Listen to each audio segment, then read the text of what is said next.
Monsieur Spitt. Alors nous sommes le lundi 16 novembre, c'est-à-dire 3 jours après les attentats dramatiques qui ont endeuillé la capitale.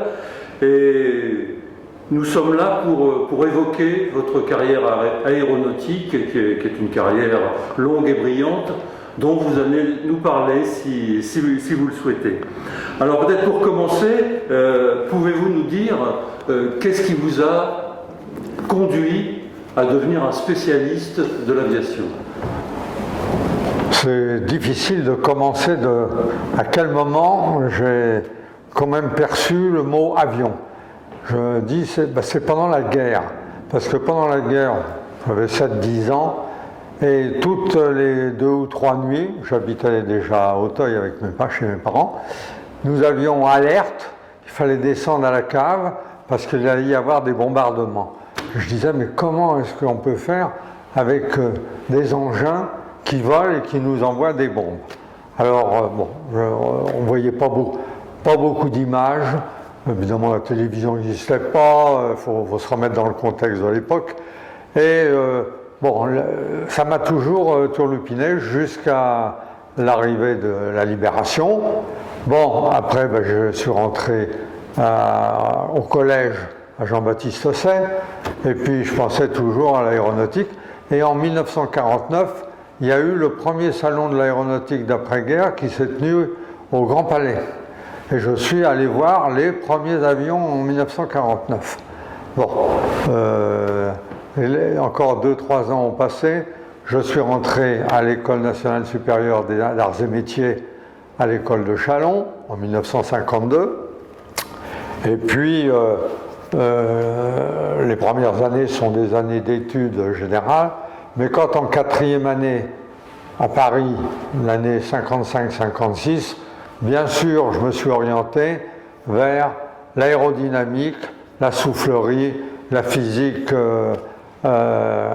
relative au plus lourd que l'air. Le domaine de l'aéronautique était entré en moi. J'avais eu l'occasion, en fin de 3e année et après pendant 4e année, de faire des stages, un stage normal pendant l'été à l'ASN Cazaux. Ça s'appelait l'ASN Cazaux à l'époque, c'était à Courbevoie, et je me rappelle bien de ce grand bureau d'études. C'était le bureau série Vautour. Le Vautour venait d'être lancé en série pour livrer aux armes françaises et étrangères, et nous avions un bureau d'études série. Et ma mémoire me fait, j'étais devant une planche à dessin, à dessiner, et je dessinais une petite pièce de l'aile qui s'appelait la nervurette 2A. C'est resté toujours dans ma mémoire. J'ai passé 1 mois sur la nervurette 2A. Et tous les matins, l'ingénieur en chef du bureau d'études passait sur toutes les planches pour voir qu'est-ce qu'on faisait, comment ça avait avancé et tout. J'ai dit, c'est une sacrée école d'être dans l'industrie comme celle-là. Et ça servait à quoi, cette petite pièce? C'était une pièce qui devait être dans un caisson et qui devait... Je n'ai jamais vu de plan d'ensemble. Moi, j'étais un débutant et j'étais sur ce thème. Bon, je suis sorti de l'école en 56, au 1er juillet, et au 1er juillet, je me suis fait embaucher définitivement par comme on appelle de nos jours, un CDI, déjà à l'époque, pour faire des travaux à ce qui était devenu Sud Aviation. Parce qu'entre-temps, la SN Cazaux avait disparu, elle avait été transformée en Ouest Aviation, puis en 60, Sud Aviation. Bon, ce que ça voulait dire SN Cazaux? SN Cazaux, Société Nationale de Construction Aéronautique du Sud-Ouest. Il y avait la SN Cazé pour le Sud-Est, et il y avait la SNCAN pour le Nord. Bon, ces 3 sociétés en 1960 ont fusionné. Mais je vais vous parler quand même de l'année 56-57, c'était la guerre d'Algérie. J'avais beaucoup l'intention de faire mon service militaire, non pas dans l'armée de terre ou autre, mais dans l'aéronavale, parce que la fibre aéronautique déjà, et je n'ai pas pu obtenir d'être recruté avec le contingent grande école de 56, du mois de septembre. Donc j'ai décidé de travailler une année, je m'étais marié, bon, et tout. Donc j'ai travaillé une année essentiellement sur un système de navigation automatique pour le successeur du Vautour qui s'appelait le Super Vautour 4060. Bon, nous faisions des mesures de nuit pour... bon, c'était un dispositif assez compliqué. Il y avait un ingénieur qui s'occupait de l'électronique et je m'occupais de toute la partie mécanique. Bon, et on faisait des essais de nuit.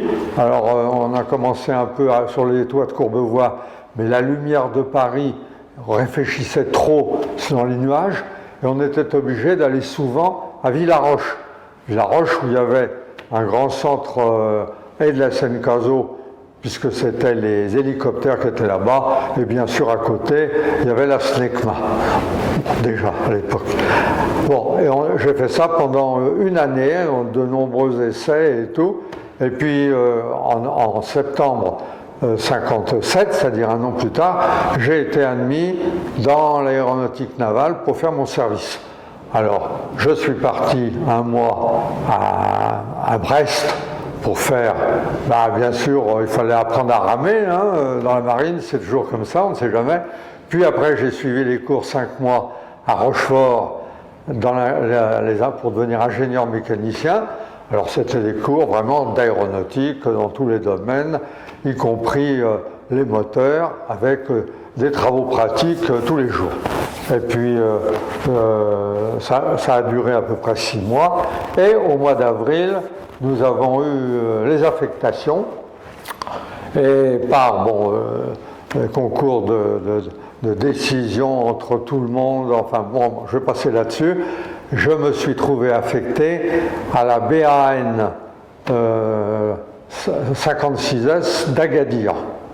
Alors, bon, je suis donc parti en avril 1957 à Agadir, et comme entre-temps j'étais devenu aussi père de famille, après les événements de 58, parce que nous nous trouvions en avril 58, oui, vous savez, en 58 il y avait aussi des événements, le fameux carteron de généraux qui voulait,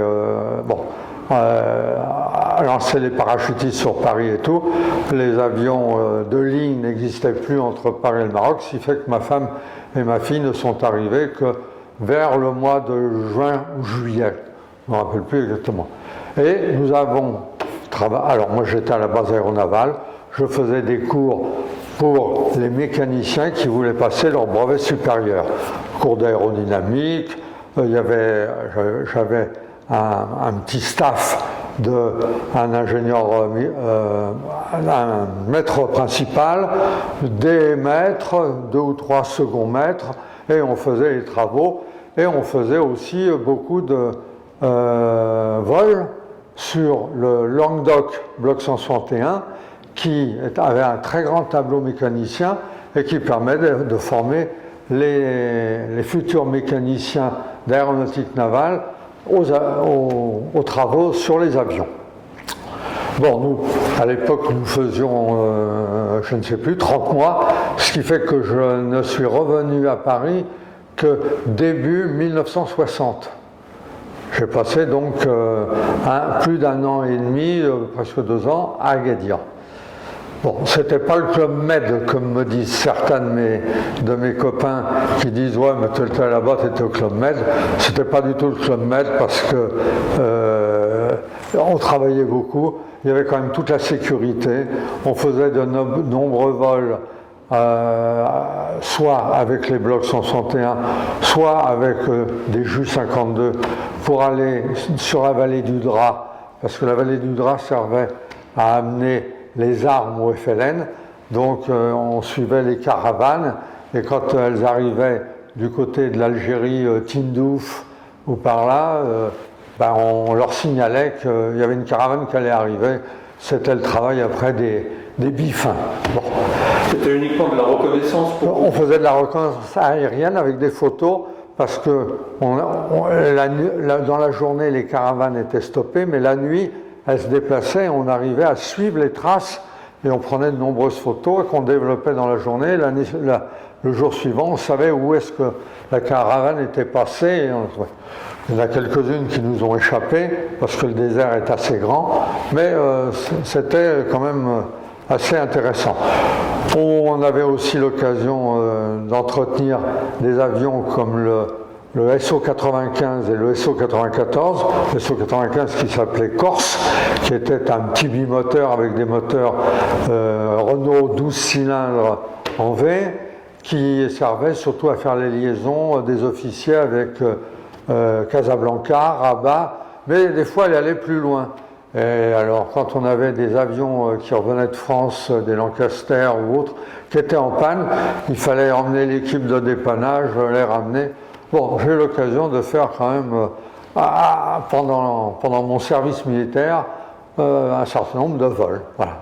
Et l'ambiance était calme l'ambiance à Agadir, c'était juste le retour du roi Mohamed V. C'était très très calme. Et quand il a été décidé à la fin de 1959, début 1960, d'autant plus qu'il y a eu le tremblement de terre le 29 février 1960 et qu'il fallait partir, tout le monde était désespéré de voir partir l'armée française. Parce que bien sûr, on faisait vivre, on était 3000 entre les marins, plus des aviateurs qui étaient là, plus l'armée de terre qui protégeait la base, on faisait vivre toute la région. J'avais une maison à Inesgan, dans la banlieue sud, de la ville d'Agadir, ce qui fait que dans ce coin-là, on n'a pas été du tout touché par le tremblement de terre, mais depuis, j'y suis retourné depuis, je vais vous dire pourquoi tout à l'heure, mais à l'époque, c'était le calme absolu, on allait dans les souks et tout, c'était la vie, pas Club Med, mais la vie assez rêvée quand même. Le beau temps, les plages et tout. Bon, en 1900... C'était l'indépendance, c'était une forme d'indépendance. L'indépendance avait été prononcée en 1956, oui. Mais les armées françaises occupaient toujours leur base. Il y avait Kouribga pour la chasse, pour l'école d'entraînement de la chasse, et puis il y avait à Kénitra, côté de Kénitra, Port-Lyotet, il y avait une base de l'armée américaine qui est partie avant nous. Puis nous, on était à Agadir. Donc c'était les trois bases. Puis l'armée de l'air avait une base à Marrakech. Bon. Donc mon service militaire s'est vraiment passé dans l'aéronautique. Alors, quand j'ai été libéré, début 1960, eh bien sûr, je suis retourné à Courbevoie parce que j'avais eu un CDI qui avait été interrompu pour faire mon service militaire, mais je me retrouvais dans le même établissement. Alors, l'époque du 4060 était terminée parce qu'au moment de la fusion Sud-Est, Sud-Ouest, Nord Aviation, pour faire le gros programme de l'époque, c'était Caravelle. Et tous les moyens financiers entre le Sud-Ouest et le Sud-Est avaient été mis pour développer la Caravelle à Toulouse. Et les avions qu'on faisait à Courbevoie, eh ben, ils ont été ferraillés. J'ai vu le prototype du 4060, eh ben, il a été monté à Courbevoie, il devait être transporté à Villaroche pour faire son premier vol, et il n'est jamais arrivé à Villaroche. Je me souviens de ça. Je ne sais pas où ils ont été le mettre, mais on ne faisait plus d'avions à Courbevoie. Ça a dû être un déchirement quand même pour les gens qui avaient participé au projet. Ben oui, ça a été un coup, mais dans l'aéronautique, on en subit souvent comme ça, des programmes qui, j'en ai connu d'autres par la suite. Alors ce qui s'est passé, c'est que tous les gens qui travaillaient sur les avions, n'ayant plus, on s'est tourné vers les fusées. Et j'ai eu la chance d'être affecté au département moteur de Courbevoie, qui ont commencé à faire les premières études des étages à poudre des fusées sondes. C'est-à-dire qu'à l'époque, il existait quelques fusées qui étaient à liquide, comme Véronique, qui était la seule connue à l'époque. Et nous, on a commencé à faire la série Bélier, Centaure, Dragon, etc. Des mono-étages, bi-étages. Et j'ai tout de suite été dans le bain, et bien sûr, la mécanique, les enveloppes, le chargement de la poudre, les travaux avec les deux poudreries d'Angoulême et de Saint-Médard, parce que en fonction des types de poudre, et puis on faisait les essais au banc, et est arrivé en mai 61, la première campagne de tir en vol. Et nous sommes partis à Amaguir. Et Amaguir, alors Paris-Colombéchard, et Colombéchard-Amaguir en camion, parce que jusqu'à Colombéchard, les premières caravelles étant en vol, on avait quand même la chance de faire Paris-Colombéchard en avion, caravelle, et puis le restant on le faisait parce qu'à Maguire, on ne savait pas qu'on allait abandonner l'Algérie en 62, donc on était en train de construire une très grande piste en prévoyant les développements futurs des avions, des engins. Bon, alors on a tiré, j'ai commencé à tirer des béliers, centaures, et puis la première campagne, mai 61, qui a été une campagne très réussie. Bon. Et puis, ça représentait quoi alors c'était une grosse infrastructure l'infrastructure, non, on avait une rampe de lancement, c'était des rampes de lancement récupérées des anciennes PACA, oui je crois, sur lesquelles on avait monté les rails de guidage de la fusée, mais c'était un matériel qui n'était pas très bien adapté. Mais on en avait une qui était à Maguire, et on en a transporté une deuxième à Regan. Et à la fin de l'année 1961, j'ai été chef de tir à Regan fin novembre 1961, parce qu'on a commencé à faire des campagnes de tir simultanées. Comme les engins avaient été essayés qui marchaient bien, les scientifiques du professeur Blamont du service d'aéronomie ont mis des pointes scientifiques avec des émissions de vapeur de sodium, de lithium, de potassium pour tracer des nuages. Alors, des nuages de ces gaz dans l'atmosphère pendant la montée de la fusée, de façon à ce que les scientifiques qui étaient répartis dans la nature, dans le Sahara, c'est la nature, avec leurs appareils, mesuraient le nuage qu'ils voyaient, et ça a permis de faire de la triangulation et de voir comment le nuage se développait pour étudier les vents en haute altitude. Parce qu'on savait faire avec les ballons jusqu'à 40-50 km, mais les ballons, après, ils explosaient. Nous, le bélier, il montait jusqu'à 80 km, et le centaure jusqu'à 150 km. Alors, la première campagne, le premier tir, c'était tout seul à Maguire. Et puis, à partir du mois de décembre, on a dit on va faire sur 2 champs de tir pour faire simultanément, pas trop loin, comment ça se déforme. Et à partir de l'année 62, alors là, on a fait des tirs simultanés à l'île du Levant, en France. Alors, parce qu'on avait arrêté à Maguire, c'était les accords d'Évian, donc, mais on a tiré à Cordoba en Argentine, aux îles Falkland, enfin, je ne me rappelle plus tous les champs de tir. Alors c'était très compliqué parce qu'il fallait coordonner la météo sur tous les champs de tir simultanément pour que le ciel soit clair, que les conditions météo soient bonnes, pour qu'on fasse les tirs avec un léger décalage en fonction de la position du soleil. Parce que le but, c'était de tirer le soir de nuit, de façon à ce que le nuage de sodium ou de potassium qui était émis au cours de la montée de la fusée soit éclairé par le soleil, alors qu'on était dans l'ombre au sol. Alors j'ai fait comme ça un certain nombre de campagnes. Les visées des campagnes étaient plutôt météorologiques. Ah, c'était, oui, essentiellement pour faire le service d'aéronomie. C'était le but à l'époque. Bon, et puis en 1964, on a commencé à parler de l'Europe.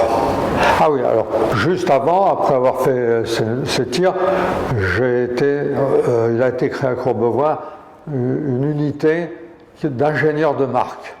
Alors il y avait l'ingénieur des marques de l'engin Pluton, l'ingénieur de marque de ce qu'allait devenir le SSBS futur, il y a eu l'ingénieur de marque des fusées sondes et c'était moi.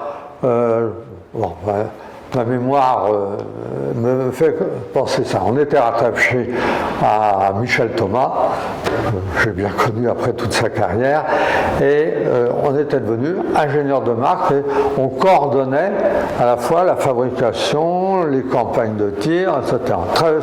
Toutes les relations avec le CNES qui avait été créé en 1962. Avant c'était avec des bouts de ficelle.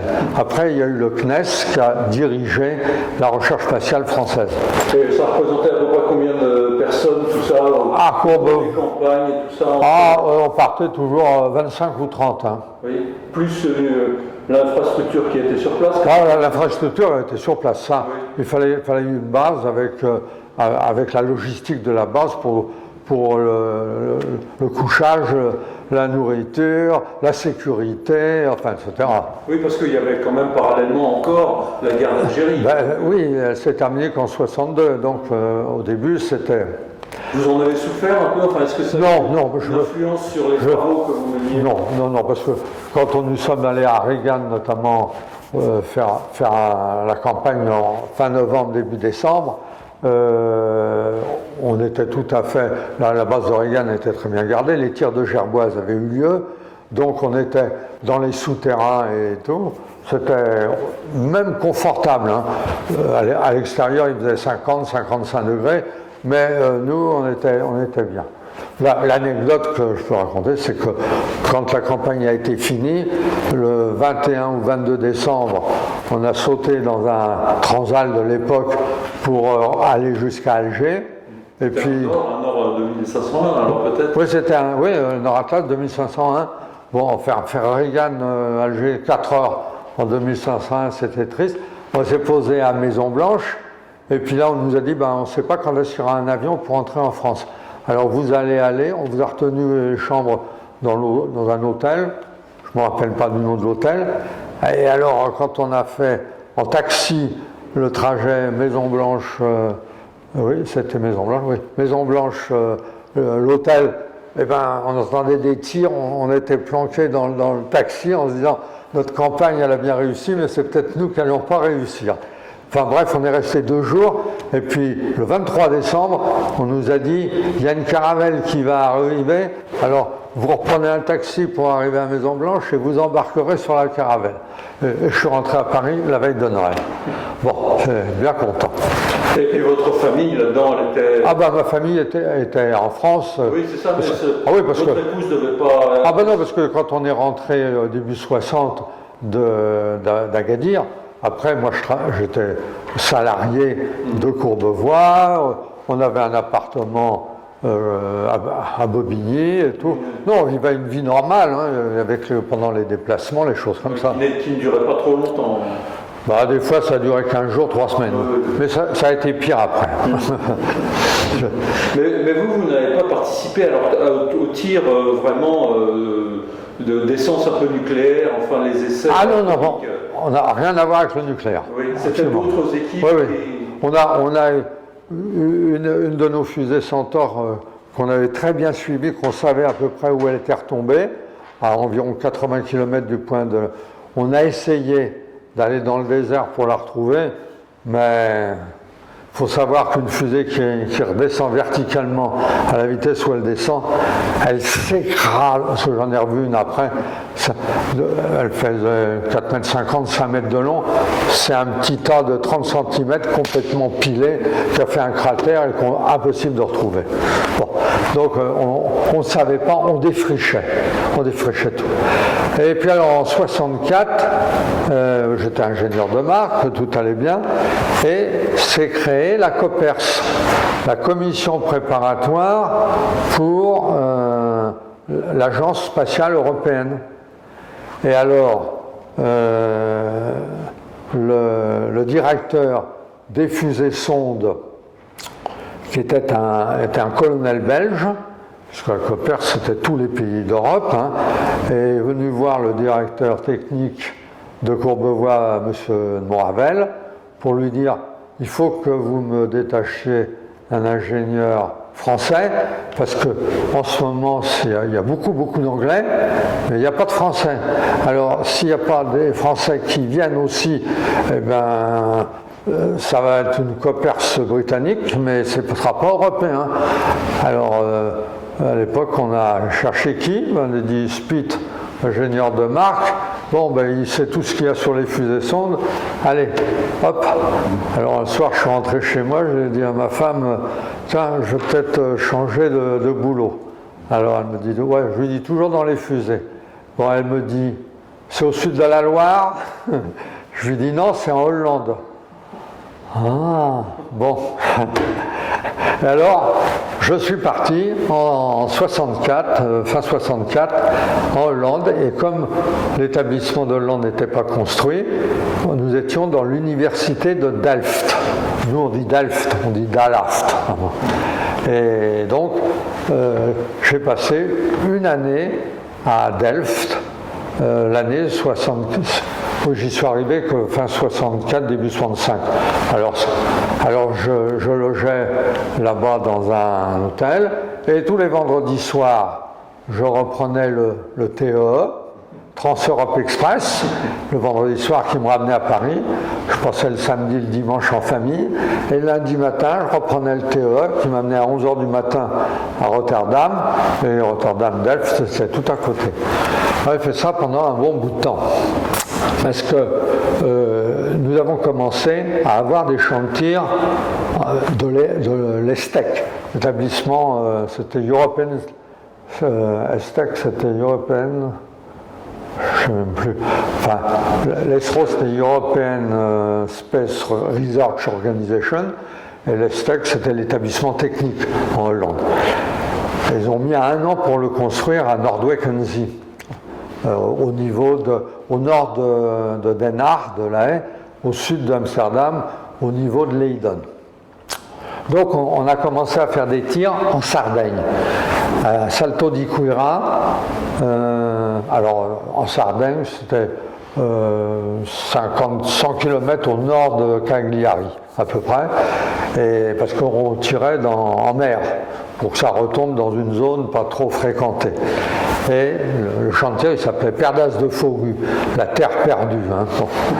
Et alors, on avait récupéré, alors là, des rampes spéciales qui avaient été faites pour l'ESRO. Il y en avait une de faite aussi pour le CNES, parce que le CNES a continué de faire un peu de campagne, mais pas très longtemps.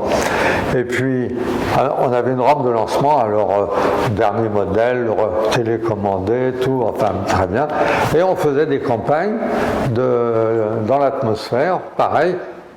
Alors il y avait des points toujours à émission pour nos scientifiques de l'aéronomie, mais on avait aussi des points scientifiques avec des télémesures pour mesurer alors un certain nombre d'autres phénomènes. Moi, je n'ai jamais trop participé à la partie scientifique. La partie technique des fusées, des rampes, des campagnes de tir et tout, ça occupait largement mon temps. Puis, se sont développés pour l'année... Alors, l'année 66, on a fait absolument au mois de mai, une chose extraordinaire, c'est une campagne dans une éclipse solaire en Grèce, dans l'île de Bé. Alors, vous voyez l'île de Bé. Bon, on est parti fin 65 à 3 ou 4 en disant où est-ce qu'on va aller dans l'île de Bé. On est descendu dans l'île de Bé, on a trouvé un endroit qui pouvait très bien servir de base pour installer nos fusées, nos tentes, etc. Et puis ça s'appelle Nisaki. Bon, et effectivement, le 21 mai 1966, à 11h30, heure précise où l'éclipse solaire était totale à 150 km, on avait tiré une fusée Centaure pour qu'elle soit à l'altitude prévue dans l'éclipse solaire. Ça a été une réussite totale, ça. On avait 2 rampes parce que si le premier et le deuxième étage ne s'étaient pas séparés au bout de 6 secondes, on avait l'autre prête à tirer 6 secondes après. Alors, autant vous dire, c'est compliqué de mener deux lancements, sauf qu'on n'a pas appuyé sur le bouton de la deuxième, mais parce que tout s'est bien passé. Et pour faire les mesures, pour encadrer le tir nominal, on a tiré toutes les demi-heures des fusées Parka, sur une rampe Parka, des fusées américaines, qui montaient moins haut, mais qui permettaient de homologuer un peu, comment je dirais le verbe, de temps en temps, étalonner l'atmosphère pour qu'on ait à 1h30 avant, 1 heure, une demi-heure, on tirait et autant. Alors on avait, vous voyez, il fallait du monde, parce que pour tirer 2 fusées Centaure simultanées, plus tirer les autres, on était une équipe nombreuse. Bon. Je pense qu'il n'y avait pas... le contrôle du tir ne se faisait pas de la même façon que ce qu'on peut voir à l'heure actuelle, avec des écrans partout. Quand je vois ça... J'imagine que c'était beaucoup plus artisanal. Ah là là, c'était avec des câbles, hein, puis on avait un petit pupitre. Je me souviens du petit pupitre, et puis alors on avait quelques boutons, quelques voyants qui, au fur et à mesure que les opérations, quand le responsable de la pointe scientifique mettait sur batterie interne, on avait un bras avec une prise de 80 conducteurs, hein, comme c'est en ce moment, mais beaucoup plus succincte. Et quand la télécommande, quand ils avaient commandé les batteries internes, et ben hop, j'avais un voyant qui s'allumait, les batteries internes sont run, et puis on arrivait au bout, et puis à 6 secondes, on débranchait automatiquement le bras, et à 0, on appuyait sur un bouton, et ça partait. Bon, c'était merveilleux parce qu'on défrichait un domaine. Maintenant, quand on voit comment sont les lancements dans les salles de tir, où, bon, ils font autre chose aussi. Hein. Nous, c'était quand même relativement simple. Et les résultats, comment vous les contrôliez alors alors, il y avait de la télémesure. Il y avait de la télémesure qui permettait de récupérer au sol toutes les informations qui étaient envoyées par télémesure sur les pupitres des scientifiques. C'est-à-dire qu'ils mesuraient l'altitude, ils mesuraient les paramètres, je dirais, scientifiques, par de la télémesure. Il y avait une autre équipe qui s'était occupée de la météo, du calcul du point de chute de retombée pour être sûr qu'elle n'allait pas tomber dans une zone où il y avait des bateaux. Hein. Et puis il y avait un directeur de tir qui coordonnait toutes les activités de tout le monde. Voilà. Et quelle était la part des Français là-dedans? Parce que on a quand même une certaine avance, je pense. Oui, alors, les scientifiques, alors nous étions sous les ordres du directeur de la division fusée-sonde, M. Huchon, le Belge, colonel de l'armée de l'air belge. Nous étions 3 responsables. Alors, André Spitt, pour tout le matériel de champ de tir, les fusées et leur mise en œuvre. Il y avait, il s'appelait M. Rafa, j'ai oublié son prénom, Rafa, qui s'occupait de toute la coordination de la météo, la sécurité, l'ordre de tir proprement dit. Et puis il y avait le responsable, le 3e, qui s'occupait des équipements de la pointe de la fusée, les ordres pour remettre à l'interne ou autre chose, et puis toutes les mesures de télémesure. Télémesure qu'on avait aussi une télécommande pour que si l'engin allait dans une mauvaise direction, on avait une destruction en vol. On n'a jamais eu besoin de l'utiliser. Le système. Mais ça, on était une centaine de personnes. Hein. Oui, donc combien de Français? Alors, moi j'avais pas mal recruté des Français de ce fait-là, parce que les Anglais, à l'époque, ne développaient en tant que lanceur que le Blue Streak, qui tirait à Woomera, et qui n'a pas été une réussite du tout. Dans le domaine de la poudre, il ne faisait rien. Il n'y avait que la France qui faisait des fusées à poudre. Donc, j'avais plus besoin de Français qui savaient ce que c'était. J'en ai récupéré un certain nombre qui venaient de Sud Aviation. J'en ai embauché qui venaient de la marine que j'avais connue en leur temps quand j'étais à Agadir, et puis après qui étaient arrivés à la fin de leurs 15 ans, et je les ai récupérés. C'était de très bons techniciens. Ça s'est très très bien passé. Puis après, alors ça c'est la campagne de Nisaki en mai 1966, et après les champs de tir européens, Kiruna au nord de la Suède, Andøya au nord de la Norvège, sont devenus opérationnels. Alors là, on a fait de nombreuses campagnes à Kiruna et Andøya. Alors j'en ai fait moi jusqu'en 1969. Parce que, à l'époque, j'avais quitté Courbevoie, enfin Sud Aviation, j'avais quitté, mais j'avais un contrat de 5 ans avec l'ESRO. Donc en 1969, à l'époque, ils ne renouvelaient pas les contrats. Donc en 1969, j'ai abandonné les fusées. Bon, j'en ai quand même tiré 100, parce que j'ai eu un diplôme au 100e tir. Bon, mais alors, on a fait de nombreuses campagnes à Kiruna. Autant vous dire que Kiruna, c'était la nuit, dans les aurores boréales, en attendant qu'il y ait des phénomènes magnétiques qui se produisent. Et je me souviens d'une campagne où on est resté 21 nuits consécutives avant que le phénomène se produise. On se mettait H-10 minutes à 7 h du soir, et à 5 h du matin, on disait on n'a pas tiré, vous revenez en position normale. Et on attendait, on dormait le jour et on vivait la nuit. C'est très difficile. Bon. C'était des sites fixes alors? Alors c'était des bases de l'armée suédoise en Suède, et de l'armée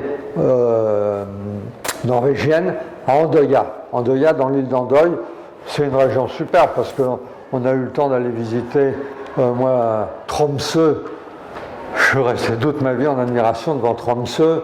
On a eu l'occasion d'aller jusqu'au Cap Nord. On est allé à Narvik. On voyait où arrivait le train, parce qu'ils évacuaient toujours du minerai de la base de minerai de fer de Kiruna par le train à Narvik, hein, même après la guerre. Bon, puis voilà. Et alors, toute cette campagne, alors qu'est-ce que vous en avez tiré? Je suppose qu'il y a eu quand même un développement important. Alors après, elle a continué parce que l'ESRO avait eu les décisions gouvernementales de développer les fusées-sondes pendant 8 ans, jusqu'en 1972. Et en 1972, le programme européen de l'ESRO, fusée-sonde, s'est arrêté. Et ça a été retransféré sur les programmes nationaux. Alors, la Suède a continué de tirer des fusées parce qu'ils ont continué les programmes, la Norvège un peu, le CNES en a fait beaucoup et il a transféré ça là-bas en Guyane. Et puis, je ne sais pas ce que sont devenues les fusées-sondes après ce temps-là. Mais entre-temps, de nos travaux de pionniers, qu'est-ce qu'il en est continué? Moi, j'avais quitté Courbevoie, mais Courbevoie, il est resté toute une équipe qui a développé les fusées, les pierres précieuses, qui sont devenues le diamant, le premier lanceur de satellites français. Ça a été la base de toutes les campagnes. Nous, on a tiré les premières fusées à poudre. l'épictète, l'isolane, je ne sais plus, et on a mis au point toutes les poudres, les enveloppes, par ce biais-là, par les tirs que l'on faisait, et après ils ont fait la série des pierres précieuses, alors émeraude, moi j'en faisais plus partie jusqu'au diamant. Diamant, premier lanceur français qui a lancé le Astérix, hein, le premier satellite. Voilà, alors il a dû être lancé vers 68, 69, je crois. Et puis après on a abandonné la base d'Amaguir, et après tout a été tiré en Guyane. Entre-temps, le CNES avait largement développé les lanceurs, et puis c'est devenu l'ESA, hein, et maintenant le CNES manage les programmes français, mais il y a les programmes anglais, les programmes européens, allemands, etc. Et toutes les fusées sont tirées sous l'Agence spatiale européenne, l'ASE, qu'on appelle European Space Agency, l'ESA, dont le siège est à Paris. Et bon, j'ai eu un petit peu de tuyaux, mais ma carrière, je dirais, fusée, qui avait commencé en 60, en 70, c'est complètement terminé. J'avais 10 ans. Mais tout ce qui a été fait par la suite, c'était dans la foulée de ce que... Ça a été dans la foulée, et alors se sont développés, c'est créé le centre de Darmstadt en Allemagne, où là il y a tous les centres de contrôle de tous les satellites qui tirent. Ils ont des représentants dans la station spatiale internationale là, qui est en permanence. Bon, je revois de temps en temps de mes anciens collègues qui ont fait leur carrière, parce qu'après ils ont pu faire leur carrière en Hollande, parce que les fusées sondes s'étant arrêtées à 172, c'est devenu que pour les satellites. Et c'est toujours un centre pour les satellites. Et ça existe encore? Ça existe encore, au contraire, oui. On utilise encore. Ah oui. J'avais été invité quand on avait fait les 25 ans. Alors, l'ESTEC a été créé en 1965 à peu près, donc c'est vers 80. On a fêté les 65, 70, c'est 90, vers 90. Et là, il devrait être aux 50 ans. Je sais pas, mais là, comme je dis dans ce domaine-là, je suis has-been. Donc, je n'en fais plus partie. C'est normal. Au cours de ces 100 tirs que vous avez réalisés, il n'y a pas eu de gros pépins, quoi. Enfin, tout s'est passé normalement. Oui.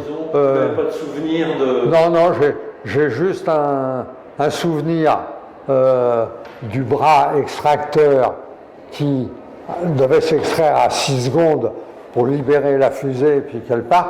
Eh bien, il ne s'est pas extrait. Alors, à 3 secondes, on appuie sur le bouton rouge, stop partout, c'est les klaxons, c'est affreux. La fusée n'est pas partie, parce qu'elle n'a pas été allumée, et les autres, ils ont eu le temps de repasser leurs équipements en externe et tout. Mais alors, branle-bas de combat sur la base, c'était à Kiruna. Pourquoi vous avez stoppé le tir? Eh ben, parce que le bras extracteur ne s'est pas extrait, donc voilà. Bon, qu'est-ce qui se passait? Alors c'était très difficile à Courbevoie, à Kiruna, parce que la température extérieure était souvent moins 40 degrés. Alors on avait tout un système de réchauffage autour de la fusée pour la maintenir à température constante. C'était des campagnes très dures qui duraient 3 semaines. Là, hein.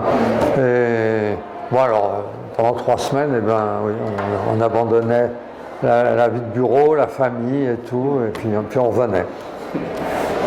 Bon. Vous, votre rôle, c'était un peu de coordonner tout ça?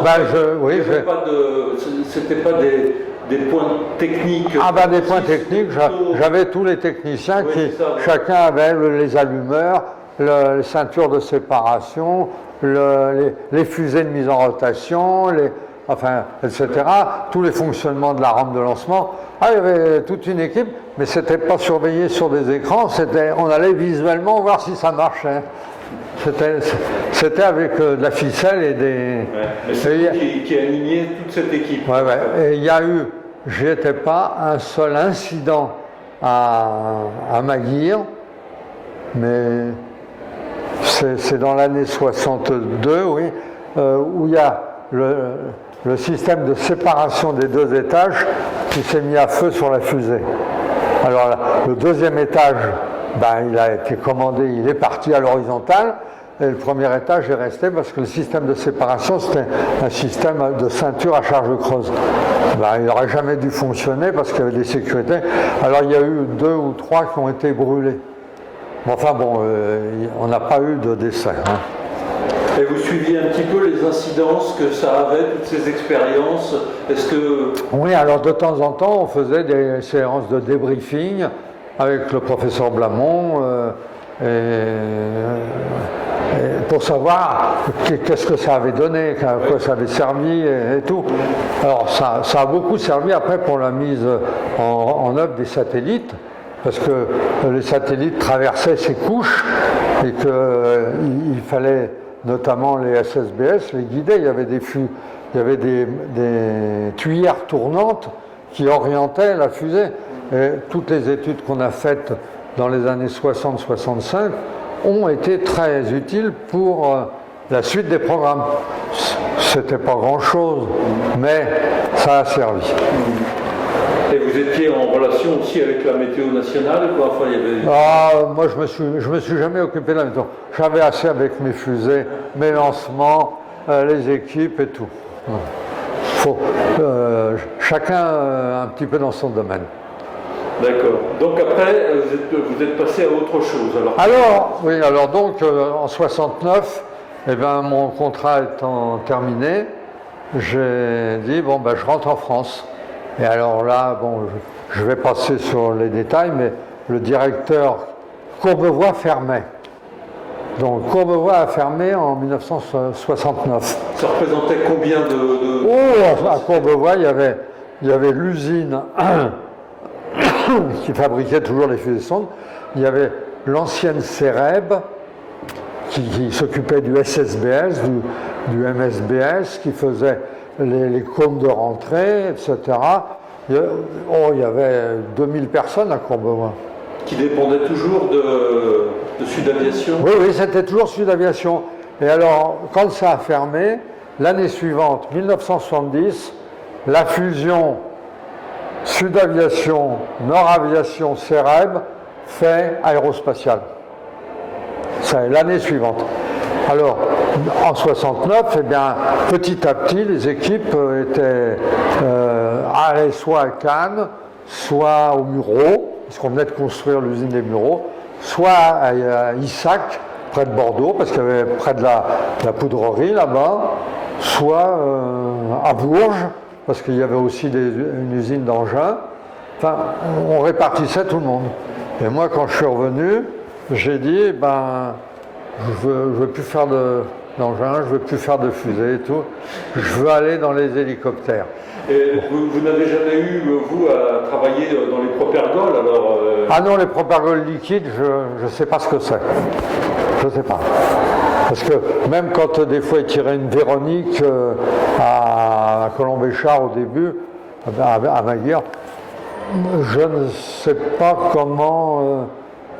c'était un système totalement différent. Il y en a eu, ils ont monté une tour aussi à Kiruna pour lancer les fusées liquides. Mais c'était avec le LRBA à l'époque. C'était pas du tout les mêmes équipes que pour les fusées à poudre.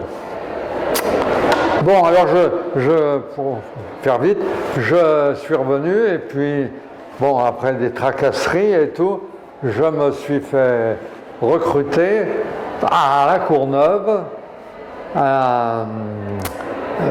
C'était l'usine des pales d'hélicoptères. L'usine principale était à Marignane. Et on commençait en 1969 la coopération franco-britannique pour les hélicoptères. Comme en Hollande, on avait appris un peu à parler pas trop mal l'anglais, tout au moins l'anglais technique avec tous les collègues, parce que le français et l'anglais étaient les deux langues, mais je parlais beaucoup plus l'anglais. Bon, je me débrouillais pas trop mal. Et la coopération franco-britannique, c'était entre aérospatiale et Westland. Westland, qui avait deux usines, à Hayes et à Yeovil. Hayes, c'est près de Londres, et Yeovil, c'est dans le Somerset. Et donc, je me suis retrouvé avec le directeur des relations, je ne sais plus comment on l'appelait, qui était M. Thomas, que j'avais connu à Courbevoie, que j'avais connu après et tout, qui m'a recruté justement pour être son adjoint pour s'occuper des relations avec les Anglais pour le programme Puma, qui était déjà bien avancé en France, mais on a monté une chaîne en Grande-Bretagne pour fabriquer 80 Pumas pour l'armée de l'air britannique. Et puis il y avait deux programmes en développement qui étaient la Gazelle et le Lynx. Et les deux programmes étaient faits en coopération. La Gazelle était à maîtrise d'œuvre Marignane et le Lynx était à maîtrise d'œuvre Yeovil, Westland, mais avec des morceaux fabriqués chez l'un chez l'autre.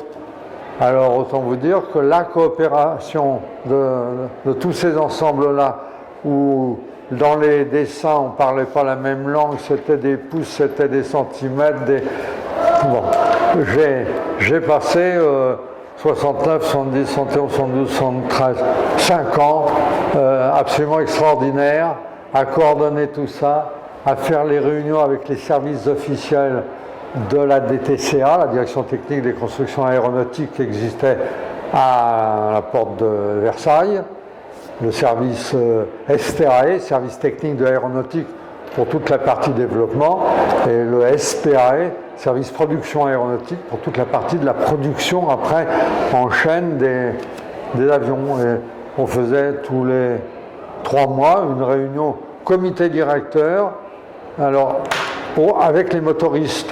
Alors il y avait une fois, je vais commencer par Marignane, c'était un hélicoptériste. La fois suivante, on allait à Pau chez Turboméca, toujours les mêmes. La fois suivante, on allait à Yeovil chez Westland, et la dernière position, c'était chez Rolls-Royce, qui fabriquait aussi un moteur, le moteur des Lynx. Alors on avait des réunions périodiques et tout. Bon, c'était assez exaltant parce que c'était des programmes qu'on allait voir venir, quoi. J'ai suivi tous ces hélicoptères vraiment pendant 5 ans. Alors quelle était votre tâche là dans ce... Alors ma tâche c'était que tout marche. Dès qu'il y en avait un qui disait oh là là ça, je me rappelle dans les pales d'hélicoptères, la pale, comment on appelle ça? J'ai un trou de mémoire. Oui, les deux pales, le rotor arrière. Le rotor arrière était constitué de deux pales, mais des pales très particulières, style anglais, qui étaient faits par mettons, le longeron, c'est-à-dire la partie résistante à l'intérieur, c'était comme un gros clou, qui était fabriqué en un matériau spécial sur la seule presse qu'il y avait en ce moment-là en France à Issoire, la pièce de construction russe qui faisait 1000 tonnes de pression. Il n'y avait que là qu'on pouvait le faire. Et alors après, il l'usinait, mais alors il l'usinait par la longueur, ce qui fait qu'il y avait le longeron avant et puis le longeron arrière pour mettre le revêtement. Et alors, ces deux trucs-là, à certaines rotations, ça entrait en résonance. Des problèmes sans nom comme ça, alors c'était de la faute à qui, on ne saura jamais. Bon, enfin, les 3 programmes sont arrivés à bout. J'ai vu la chaîne du Puma sortir presque tous ses avions. J'ai vu les Gazelles de Marignane et puis les Lynx de Westland. J'ai assisté au premier vol de Westland, ça devait être en 72. Et puis après, j'ai eu l'occasion de voler 1 ou 2 fois avec mon ami Adam Smith, c'était mon équivalent chez les Anglais, Adam Smith. C'est un gars, puis je connaissais tous les gens du ministère en France, l'ingénieur en chef Bruno pour la technique, l'ami pour la production, et là-bas c'était le MOD, le Ministry of Defense, avec des Anglais et tout. Bon, c'était assez passionnant. Bon, et puis est arrivé 74. On a décidé de créer une petite unité à Paris de développement futur qu'on a appelée HEI. C'était ELI, Europe Industrie. On commençait à parler un peu de l'Europe, de faire ce qu'on appelait des building blocks. C'était par petits morceaux d'essayer de trouver des façons de faire les hélicoptères dans les 20 ans qui allaient venir, parce qu'à l'époque les pales étaient encore métalliques. Bon, c'est devenu des pales plastiques à partir de ce moment-là. Les pales étaient en métallique, les rotors étaient avec des boîtes de transmission, tous les engrenages, tout était métallique. On est passé au plastique après. Donc on a créé ça. Et puis là, s'est produit un phénomène très particulier. Fin 73. Fin 73, oui, j'étais à HEI. Monsieur Giscard d'Estaing, alors ministre des Finances, a trouvé que la gouvernance aérospatiale, dont le PDG était, je lui rends hommage, parce que Ziegler, Henri Ziegler, la gouvernance pour un certain nombre de programmes était un peu floue, parce que, pas dans le domaine des hélicoptères, parce que ça c'était très bien managé et tout, mais dans le domaine des avions, il y avait eu le gros échec du Corvette, parce que 73, le Corvette qui s'était crashé, et après il en avait relancé une petite série, mais bon, c'est le Falcon 20 qui a pris le dessus. C'était l'échec de Concorde, les premiers vols avaient, mais commercialement, il n'y avait plus de Concorde. L'Airbus, il n'était pas encore lancé. Alors, Giscard, ministre des Finances, a dit « je veux y voir plus clair ». Bon, et il a décidé de transformer la société avec un PDG et un conseil d'administration en un système conseil de surveillance directoire à partir du 1er janvier 1974. Bon, alors, 1er janvier 1974, le conseil de surveillance, c'était le général Fourquet, je crois, qui était le président. Mais moi, j'ai connu la partie conseil, le directoire, qui a été nommé à Paris, boulevard Montmorency, au siège de Aérospatiale. Donc il y avait 5 membres dans ce directoire. Il y avait M. Cristofini, qui était l'ancien PDG de Cereb, puisque, comment dirais-je, Cereb et tous les autres avaient fusionné en 70, donc on était 3 ans plus tard, ils étaient tous intégrés. Cristofini était le président du directoire, Roger Chevalier était le président de la division missiles, les missiles tactiques, etc., et les balistiques. Il y avait M. Soisson, qui venait de la DTCA, qui est devenu le responsable des avions, tous les avions. Il y avait M. Gintran, qui venait, je ne me souviens pas de où, et qui était tout le responsable financier, commercial, administratif, etc.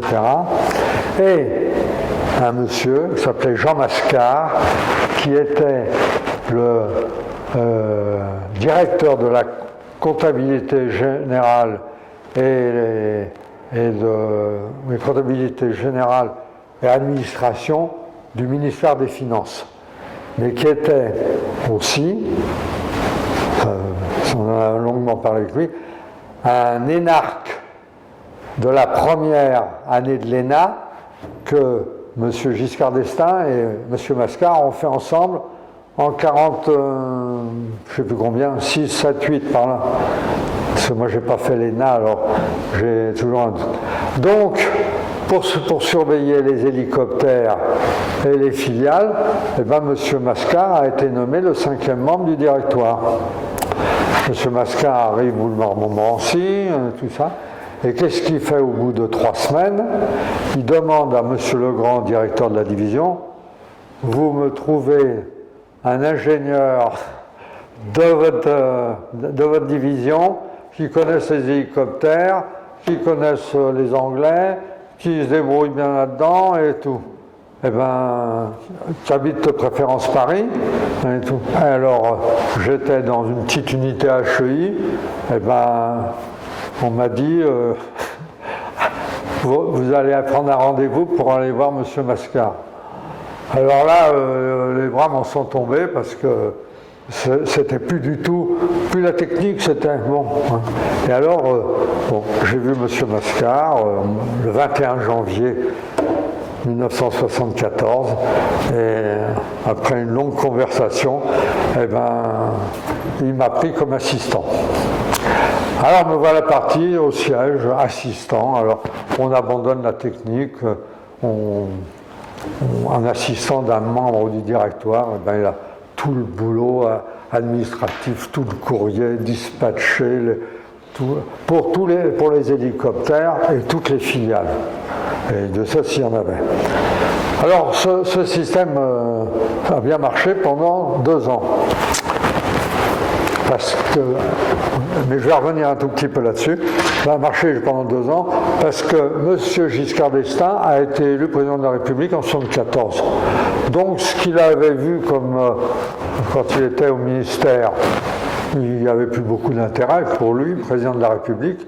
Les suivants, ils n'ont pas trouvé. Et en 1975, on a dit il faut revenir avec un président. Bon, je passe les détails compliqués pour trouver un président.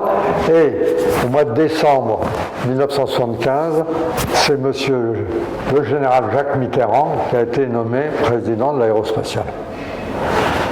Alors donc, on est reparti pour une nouvelle ère, mais je vais revenir sur 2 années antérieures. L'année où j'étais encore à HEI, là, la fin de la Courneuve, il y a eu une expérience qui a été lancée. Vous connaissez le CPA, le Centre de perfectionnement des affaires, où c'est un organisme qui forme pour les affaires des gens de haut niveau dans les sociétés et qui font parcours du soir pendant toute une année. Ils vous ont dit à cette époque-là, on voudrait créer un CP 3 ans, c'est-à-dire faire tout en 3 mois. C'est-à-dire qu'on prendra 3 mois de la carrière de ces gens, on les formera et en 3 mois, et puis ils auront le même diplôme au lieu de faire ça pendant une année où c'est bon. Et pour faire le programme du CP 3 ans, ben, il y avait un certain nombre de matières et tout. On va essayer de faire, alors il y a eu ça existait 2 ans de suite, intra-entreprise, les 3 mois, mais en une semaine pendant 12 mois. Et on a pris un ingénieur ou un administratif de chacune des usines de l'aérospatiale. Donc, alors j'ai été choisi pour celui de la Courneuve. La Courneuve parce que j'étais à HEI, j'avais plus de travail opérationnel, on m'a dit qu'il aille se former et tout. Alors pendant une semaine, tous les mois, on allait à Jouy-en-Josas, c'était résidentiel, et on apprenait tout ce que j'avais jamais appris comme ingénieur, aussi bien la gestion des stocks, le marketing, la gestion financière, la comptabilité, enfin tout ce qu'il fallait apprendre dans ce domaine-là. Bon, ça m'a été absolument extraordinaire pour moi. Et puis, bon, j'ai fini quand j'étais déjà un petit peu au directoire. Là. Et puis, l'année en 75, bon est arrivée la demande, comme tous les ans, à la Direction générale de l'aérospatiale, de désigner un représentant de l'aérospatiale pour faire le centre des hautes études de l'armement. Centre des hautes études de l'armement à l'école militaire, qui était destiné à l'époque de prendre 15 ingénieurs en chef de l'armement, des spécialistes aéronautiques, les poudres, génie maritime, etc., pour leur faire une année avec 15 personnes de l'industrie et 15 personnes de la fonction publique, c'est-à-dire l'administration, les armées et autres, pour que les ingénieurs de l'armement aient une vision de ce qu'est toute la société, à la fois, comme on l'appelle, civile des ingénieurs, et puis des utilisateurs et tout. Et alors, Mascar m'a proposé, et puis il y a eu un deuxième candidat qui a été proposé qui s'appelait Joseph Carpentier, c'était de la division avion. Bon, alors après, il a fallu que je choisisse entre les deux. Mais ils ont été très astucieux, c'est qu'ils ont dit, la première année 75-76, le thème c'est la France dans le marché mondial. Et l'année 76-77, c'est la planification de la France dans le marché mondial, ça m'allait comme un gant, et la planification, etc., de programmes, etc., ça allait très bien à Carpentier. Donc ils ont dit, on retient les deux pour chacune des années. Comme ça, on l'a fait tous les deux, successivement, et il n'y a pas eu de problème. Donc j'ai fait le Centre des hautes études de l'armement 75-76. Et anecdotiquement, nous avons fêté, là, au mois d'octobre, par un déjeuner d'un certain nombre, les 40 ans de notre début du Centre des hautes études de l'armement. Bon. Donc j'ai passé une deuxième année sabbatique, avec 2 jours par semaine, toutes les semaines, 2 jours, lundi et le mardi, avec des voyages, avec des visites et tout. Et en plus, là, on gardait son poste. Et il fallait faire tout le boulot. J'avoue que ça a été prenant, ça a été merveilleux, mais ça a été une année encore très difficile. J'avais plus le temps de voir ma famille, parce que j'étais toujours en train de faire quelque chose, de bosser et tout. Bon, ça s'est bien terminé. Bon, on a terminé le tout. Alors, et c'est au moment... fin 75, Jacques Mitterrand est arrivé comme président, et moi j'ai terminé en 76. Alors, entre-temps, le directoire étant supprimé, tous les adjoints qu'il y avait au directoire, il a fallu les recaser à droite à gauche. Et chaque membre du directoire avait des fois 2 ou 3 personnes. Hein. Alors, tout le monde s'est à peu près retrouvé. Il est parti diriger l'usine de Cannes. Il y en a un autre qui est parti dans une filiale, la CK. Il y en a un, lui, il était sous-directeur à la sociale, il est devenu le directeur. Enfin bon, on était 12 ou 15, on est resté à 2 à Paris. Bon, et alors on a été rattaché à Roger Chevalier qui était devenu directeur général délégué. C'est-à-dire que le président et un directeur général délégué faisait tout et qui avait des relations avec toutes les divisions qui n'étaient pas encore des filiales, mais qui... Alors là, j'étais rattaché à Chevalier pour les hélicoptères, toutes les filiales et... Non, j'ai dit, moi ça me suffit parce que les engins et les avions, c'est Clément Doucet, mon ami Clément Doucet qui s'en est occupé. Et puis, alors, on recevait tout, on dispatchait au siège, on envoyait, j'ai fait ça pendant l'année 77, l'année 78. Alors on faisait plus de technique, là, mais avec tout ce que j'avais pu apprendre et mes relations, ça allait très bien. En 78, ont été nommés 2 directeurs généraux adjoints. parce que un seul délégué directeur général ne pouvait pas tout faire. Les programmes Airbus avaient pris de l'ampleur, les programmes spatiaux aussi, la force de frappe, les missiles dans les sous-marins, enfin j'en passe des meilleurs. On est arrivé les années 78-80, c'est devenu les années très expansion. Hein. Bon.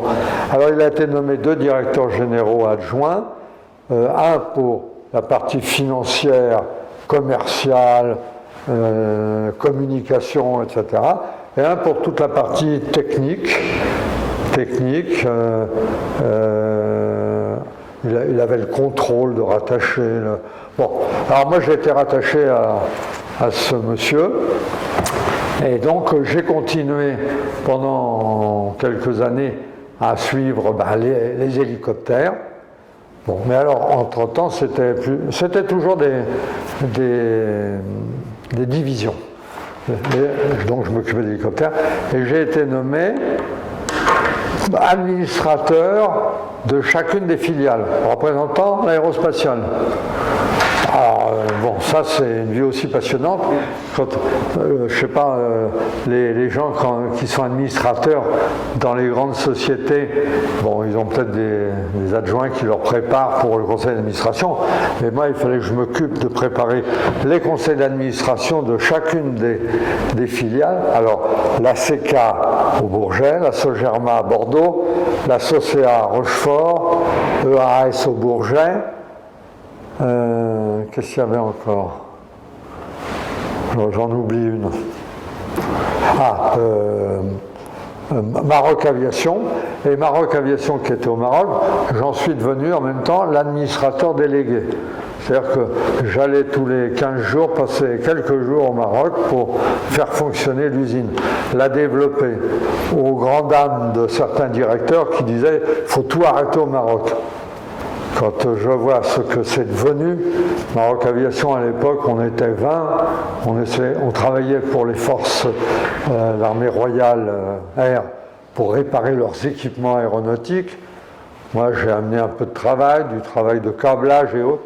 Maintenant ils sont 1000 sur la base de Noisseur à Casablanca, enfin Noisseur. C'est devenu une immense usine qui fait de la sous-traitance et tout. Et dans les années 80, bon, non, c'était pas une bonne chose. Alors, j'ai fait ça, 80-85.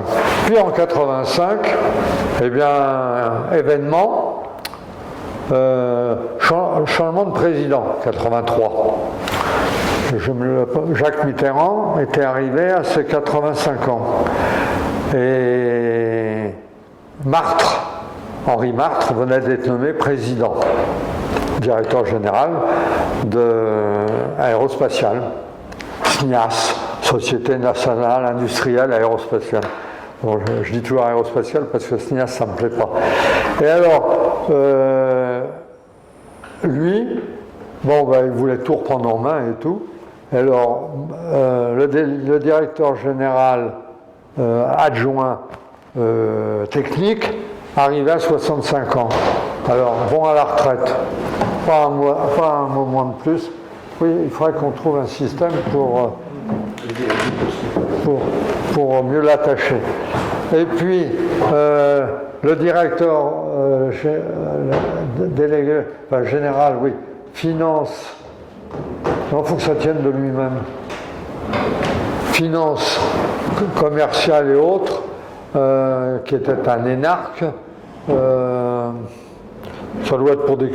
Je suppose, parce que je n'ai pas la preuve des relations personnelles avec Henri Martre, qui était un ingénieur général de l'armement et tout, a quitté. Il a quitté et il est parti dans le groupe PSA. Bon, ça c'est un autre problème. Alors moi, quand j'ai vu en 85 qu'il allait y avoir d'autres qui allaient être nommés, qu'on allait recommencer à les former parce qu'ils allaient venir d'horizons où ils ne connaissaient rien, ni dans les filiales, ni dans les hélicoptères, ni dans les engins, et qu'on allait recommencer à faire ça, j'ai dit, j'en ai marre. Donc, j'ai fait connaissance avec une petite société anglaise qui était au Salon du Bourget 85, qui faisait un équipement intéressant pour l'analyse vibratoire dans les hélicoptères. Mais il faisait ça pour les hélicoptères anglais. Bon, les hélicoptères anglais, vous savez, quand vous regardez par le dessus un hélicoptère anglais, le rotor il tourne à gauche. Dans l'hélicoptère français, il tourne à droite. Alors les rotors ils tournent dans l'inverse et les boîtes de transmission, bon, tout est à opposer. Alors ils avaient fait un équipement qui s'appelait Helitune, ouais, et ils avaient un tout petit stand et ils n'arrivaient pas à percer du tout en France. Alors je me suis dit, c'est peut-être une bonne façon. Alors je pose ma candidature pour SME. Donc j'ai une petite aide de l'aérospatiale et je crée une société que j'ai appelée la SEMIA, Société d'études et de maintenance industrielle et aéronautique. Un nom joli et qui englobe tout. Donc, au 1er janvier 86, je me retrouve président, directeur général d'une société anonyme dont on avait libéré Colcar, dans un bureau que mon ami Valiès, qui était le PDG de la Sogerma, mais qui avait des bureaux à Villepinte, non pas Villepinte, la banlieue nord,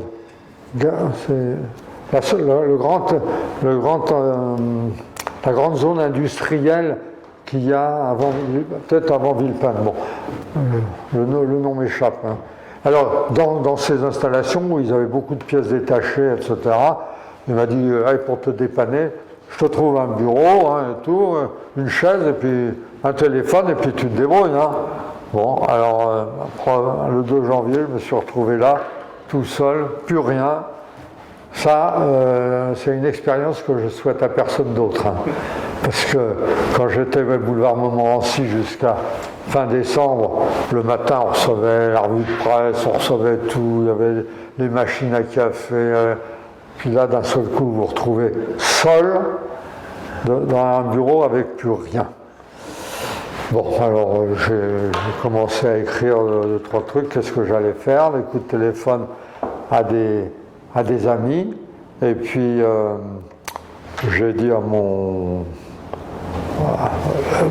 ma prime de licenciement, je l'ai passée intégralement dans la société pour pouvoir acheter un minimum, et puis j'ai dit à mon ami Valiès, il faudrait que tu me prêtes une secrétaire, mais je sais pas moi, 1 heure par jour, quoi, qu'elle vienne me dépanner, parce que moi, je sais pas taper à la machine, je sais rien faire. Hein. Alors bon, il a accepté. Et se tenait justement en février, à Villepinte, le salon de l'informatique. Tout. Alors je l'ai emmené, puis je lui ai dit, bon, je connais rien dans les ordinateurs, je sais rien faire dans ce domaine-là, qu'est-ce qu'on va acheter comme ordinateur, un minimum, pour pouvoir... vous savez faire... bon, alors, on a trouvé. Alors, on a acheté un petit ordinateur, j'ai mis un petit programme informatique dedans, un petit truc, et puis nous voilà partis avec ça. Et puis, c'est là qu'on fait jouer toutes les relations. Alors, c'est là que les relations du chez Arbre ont été utiles, celles de mon année sabbatique aussi, à 1 semaine par mois et tout. Bon, on fait jouer tout le monde, on va les voir, et puis on présente son nouveau produit qu'on va franciser, et puis petit à petit, la mayonnaise prend. Alors, à la fin de la première année, le directeur de la prévente de Marignane m'a acheté un morceau du truc pour faire de l'expérimentation. Bon, alors j'en ai vendu un petit bout, mais c'était pas encore très bien francisé. Mais ça lui a permis, lui en tant qu'après-vente, de se rendre compte que la méthode pour régler les pales d'hélicoptère était mieux que le système Chadwick que tout le monde utilisait. Et qu'on avait quand même de bien meilleurs résultats dans le réglage des pales. Alors il a commencé à s'y intéresser. Bon. Et puis après, j'ai trouvé un Gazar qui était sur la base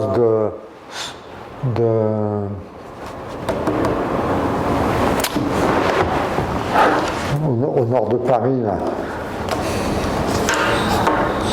Oh, il y a un grand château, là. Oh, Chantilly. Comment? Vers Chantilly. Oui, oui, un peu plus haut, c'est dans l'Oise. À Creil. Ah non, un peu plus à l'ouest, à l'est. Le château de... Oh, bon, ça va revenir. C'est une base... Non, il y a une base de l'armée, de la Latte, là. Ah, de la Latte. Puis j'ai trouvé un Gazar qui était responsable de l'unité de la maintenance des hélicoptères. Alors, j'avais un peu débauché un gars de la Courneuve aussi, parce que lui, ça l'intéressait beaucoup, parce qu'il s'occupait des pales et de faire les réglages de pales. Et alors, à nous deux, on est partis là-bas et on est allé le voir. Et puis, l'équipement, je lui ai dit, bon, bah écoute, je te le prête pendant 8 jours gratuitement, tu fais des essais et tu te rends compte de ce que ça donne. Alors, lui, il fait des essais, il commençait à régler les pales. C'était un système avec une caméra, on mesurait le sillage des pales et on réglait toutes les pales les unes par rapport aux autres, en mettant des petites masses, soit en bout de pale en envergure, soit en envergure, c'était latéralement, ou soit en longueur, pour pas qu'elles vibrent, ou qu'elles vibrent toutes dans le même plan. Et alors, je l'ai laissé pendant un mois, hein, parce que quand on crée une société, un mois, c'est... Et alors, tous ces supérieurs qui volaient dans les hélicoptères qu'il avait, Puma ou Gazelle, ils disaient, mais comment vous faites maintenant? Parce qu'on est vachement bien dans vos hélicoptères, ça vibre plus. Ah, ben il a dit, bon, j'essaye un nouveau type de matériel, là, qu'on m'a prêté. Ah bon, vous ne l'essayez pas à bord? Non, ça ne vole pas à bord, on règle ça au sol, et puis après, il va falloir voir avec les services techniques. Alors, la mayonnaise commençait à prendre. Alors, le service technique, il était à Valence, à Chasseboy, là-bas. Alors, j'avais demandé aux Anglais de me prêter 3 matériels, puis on les avait un peu francisés. J'ai envoyé là-bas à Chasseboy, puis eux, ils ont un peu qualifié le système. Après, j'ai dit, j'ai un copain dans la marine, là. Hop, j'ai passé ça. À l'époque, ils étaient à Fréjus. Oui, à Fréjus Saint-Raphaël, oui, la base qui a disparu. Elle était là-bas. Ils faisaient beaucoup d'essais en mer pour le système MAD, etc. J'ai dit, écoute, tu le mets sur l'hélicoptère, puis en même temps, tu règles les pales. Au cours du vol, ça ne coûte rien. Hein. Les marins, ils ont été aussi emballés. Puis la mayonnaise a pris. Voilà. On pouvait utiliser le système en cours de vol aussi. Oui, alors, on faisait tourner l'hélicoptère au sol. Hein, on faisait un pré-réglage au sol pour que ce soit bien. Et puis, en vol, on refaisait une mesure, mais qui n'avait aucun rapport avec l'hélicoptère. Ça ne dirait rien. Et on faisait la mesure et on disait la pale 2, il faudrait lui rajouter... Alors, le système Ilitune disait qu'il faut rajouter 30 grammes. Parce qu'en fonction de... Et ça marchait du feu de Dieu. Et les Anglais, alors la petite boîte qui était initialement... Alors la petite boîte... Quelle relation vous aviez avec eux alors, eux, c'était mes fournisseurs de l'appareil de base. Je l'ai complètement francisé en faisant des programmes en français pour parce qu'il fallait adapter à chaque type d'hélicoptère. Un bipale, nous on n'en avait pas des bipales, mais un tripale, un quadripale ou un 6 pales comme le Super Frelon, ça serait complètement différemment, quoi. Mais c'est eux qui avaient inventé le système, quoi, entre guillemets. Oui, c'est eux qui avaient inventé le système avec une caméra. Alors, mais vous existiez alors, mais le parc indépendamment les deux entreprises existaient indépendamment l'une de l'autre alors? Oui, alors, oui, parce que Elitune était une petite société britannique qui essayait d'en vendre à Westland, mais qui avait bien du mal parce que c'était leur problème, mais ils ne pouvaient pas accéder à l'aérospatial, au programme français. Or, c'était là qu'il y avait le plus d'hélicoptères, hein. Il n'y a pas de doute. Donc, de s'associer avec moi, ça leur ouvrait le marché français. Donc, on a travaillé ensemble, intelligemment. Ils avaient un président très sympa, et puis voilà. Et puis on a développé ça, et puis j'ai pris tout le marché de la marine, le premier, parce que pour mettre sur alors un équipement par bateau, ah oui, parce que ça réglait les lynx sur les bateaux, etc., toutes les autres. Après, la latte pour toutes ces bases, une fois que ça a été qualifié, et puis l'armée de l'air a dit, puisque la marine en a, puisque l'armée de terre en a, ça doit bien faire pour tous nos hélicoptères là. Je vous en commande 10 tout de suite, puis on les mettra, vous nous ferez de la formation. Bon, enfin, tout marchait bien. J'avais commencé à en vendre à l'export, hein, par l'intermédiaire des offices qui représentaient dans les pays. Le plus beau que j'ai fait, c'est le Brésil, parce qu'au Brésil, on avait une filiale Libras. Et puis j'avais un Gazar, malheureusement il est mort, un Gazar qui était en même temps, qui avait fait le Chéard. Alors, et il avait été attaché naval, vous ne pourrez pas l'enregistrer ça, off record, oui, il avait été attaché naval, donc il connaissait tous les états-majors au Brésil et tout. Alors, les relations que j'ai pu avoir se sont très bien passées. J'ai fait venir le chef de l'état-major brésilien, il fait démonstration et tout. Ah, il m'en a commandé. Bon, on a fait un certain nombre de pays. Puis, bon, il est arrivé fin 92. Bon, la société avait 7 ans. Quand je l'ai créée, j'avais dit on arrivera à en vendre 100. Parce que l'unité, on était encore en francs. Hein.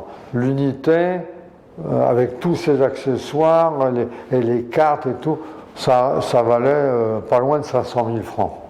Bon, 500 000 francs, 80 000 euros de nos jours, c'est pas un équipement ultra cher, surtout qu'on peut le passer d'hélicoptère en hélicoptère. Hein.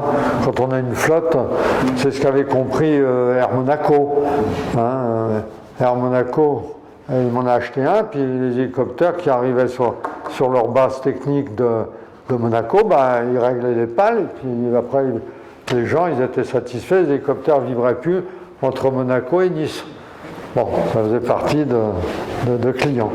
Et puis bon, fin 92, trop travaillé et tout, je fais un AVC.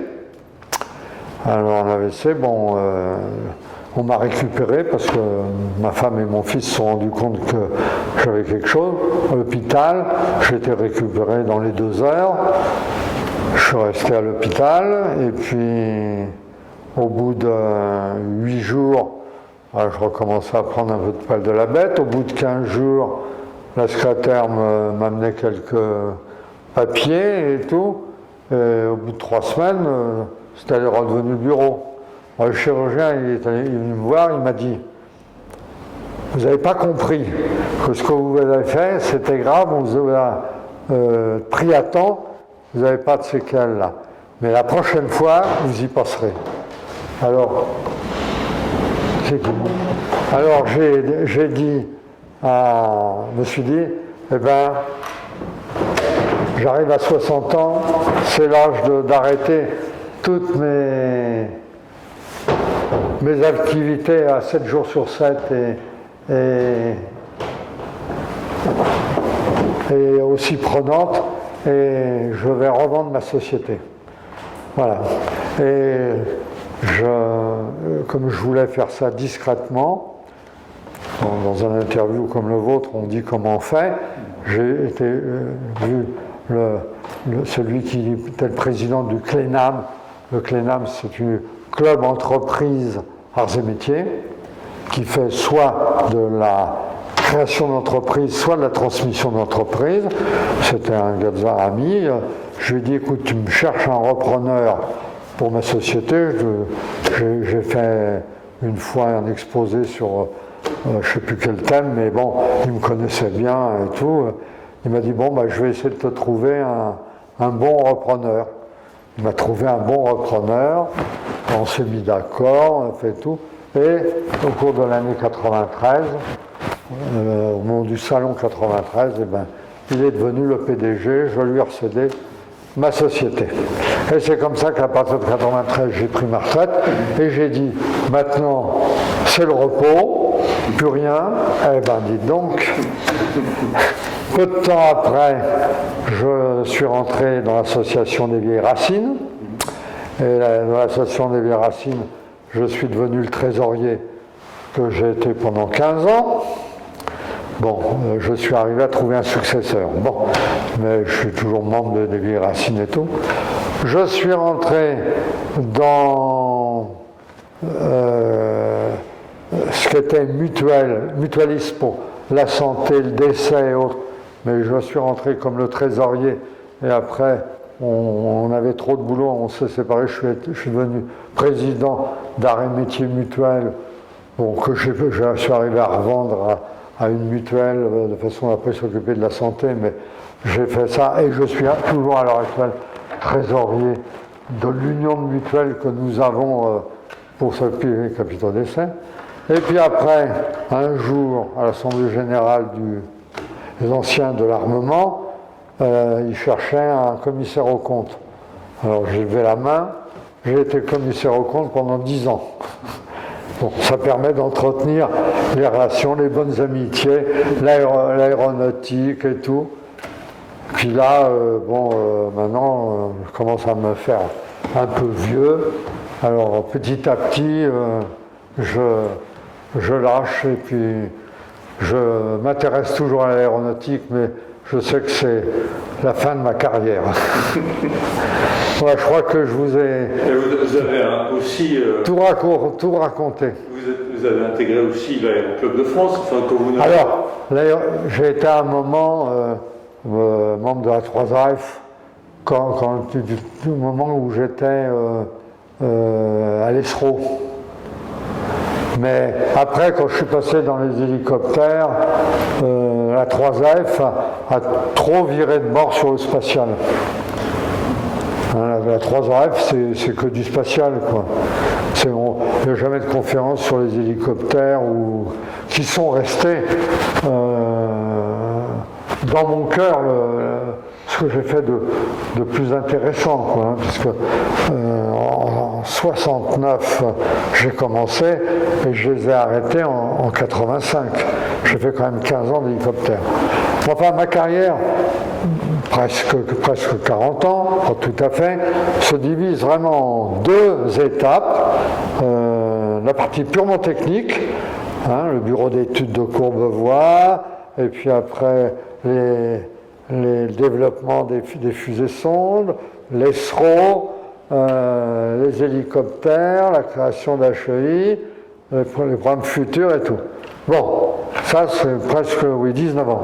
Et puis après, l'entrée au directoire, après la gestion, etc. Parce que quand il y avait des comités directeurs à Paris, des hélicoptères qui venaient plancher, le directeur de la division, François Legrand, venait avec ses adjoints, et puis alors, il y avait le PDG de la société, il y avait le délégué général, il y avait etc. Et puis il y avait moi, le coordinateur. Et alors des fois il me disait, on va présenter tel truc, tel programme ou tel... Alors je disais, attendez, je vais en parler au directeur délégué pour savoir si ça rentre dans... Alors je retéléphonais puis je disais, bon, globalement oui, mais atténuer ça et mettez plutôt le point sur ça. Ils étaient ravis, ça passait, et puis voilà. C'est de la diplomatie qu'il faut faire quand on est à ces postes-là. Et alors donc j'ai fait 19 ans aussi après, entre le directoire et la fin de ma carrière de président de ma société. Et alors maintenant que j'ai refait à peu près 20 ans dans les associations et mutuelles et autres, je dis maintenant je vais arrêter. Voilà, alors s'il y a un point que vous voulez... Oui, je suppose que, étant donné vos antécédents, aussi bien dans le domaine un peu spatial quand même, et puis dans le domaine de l'hélicoptère, je suppose que vous vous intéressez quand même toujours à ce que sont devenues ces spécialités. Alors quel regard vous portez un petit peu sur le développement de ces différentes spécialités?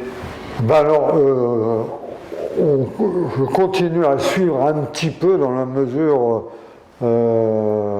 où les technologies qui sont employées maintenant, c'est plus difficile à les percevoir.